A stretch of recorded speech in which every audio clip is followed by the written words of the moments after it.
ever wonder why some movies take years to find their audience? It's a fascinating phenomenon.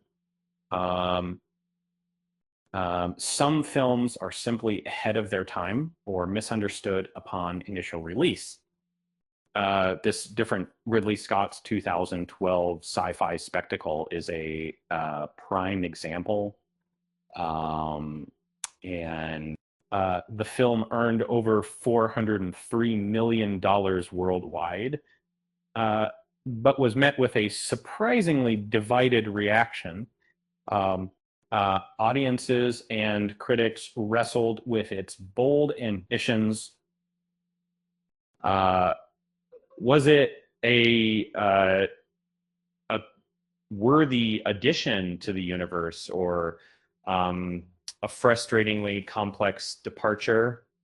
That debate raged for years, but time has a way of reshaping perceptions, and streaming has given the second chance it always deserved. Uh, Currently is experiencing a major resurgence, sitting at #2 globally on Netflix. This isn't a fleeting spike either. Over the years, it consistently draws in viewers, both those who missed it in theaters and those revisiting it with fresh eyes. The premise is simple, yet grand. A team of scientists and explorers ventures across the galaxy in search of humanity's creators' marriage and designing. Led by archaeologists Elizabeth Shaw and Charlie Holloway, funded by the enigmatic Peter Wayland, they arrive on a distant moon, hoping to find answers. And what they discover is both breathtaking and terrifying, and blends philosophical questions with body horror and cosmic mystery and connection to the franchise. This ambition thrilled some viewers, while frustrating others. Visually is stunning.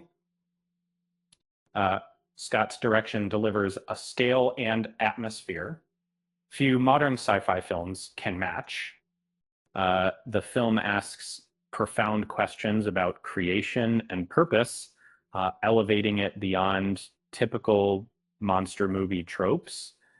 Michael Fassbender's performance as the android David is particularly noteworthy.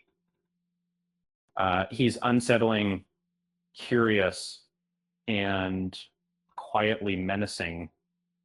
Fassbender imbues David with layers of intrigue that reward repeat viewings, making him one of the most compelling characters in the universe. However, criticisms weren't unfounded. Plot holes, questionable character choices, and ambiguous ties to the broader universe frustrated some viewers first. Yet the $403 million box office proved curiosity was high, and its sustained streaming popularity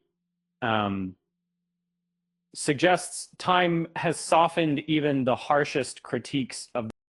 Part of its staying power lies in its spectacle, which the visuals remain striking even in today's CGI-heavy landscape. On high-definition screens, the sweeping alien vistas and detailed production design feel truly immersive. Beyond the polished aesthetics, the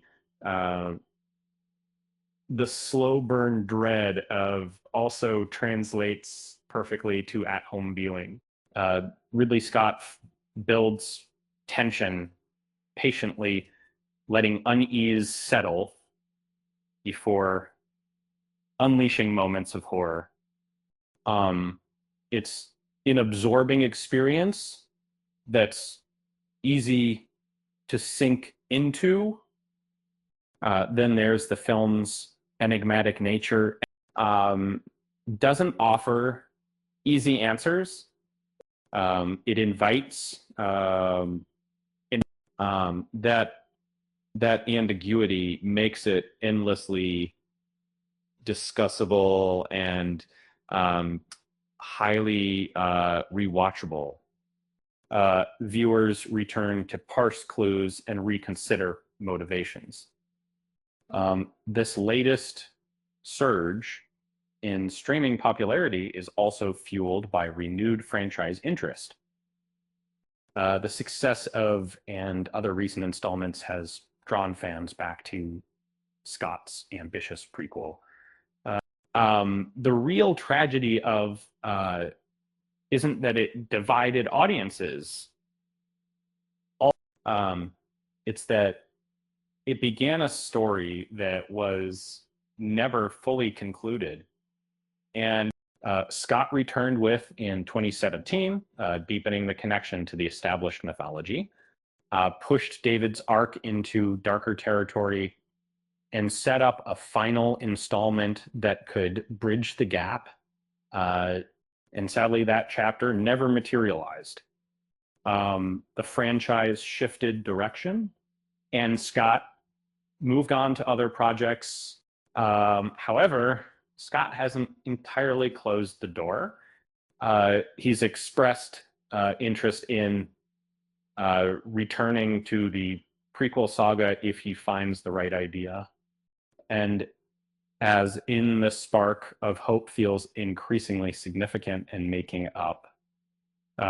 With speaking of sparks, did you hear about the android who went to a comedy show?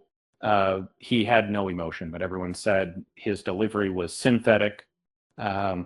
With that said, thanks for watching, and until next time.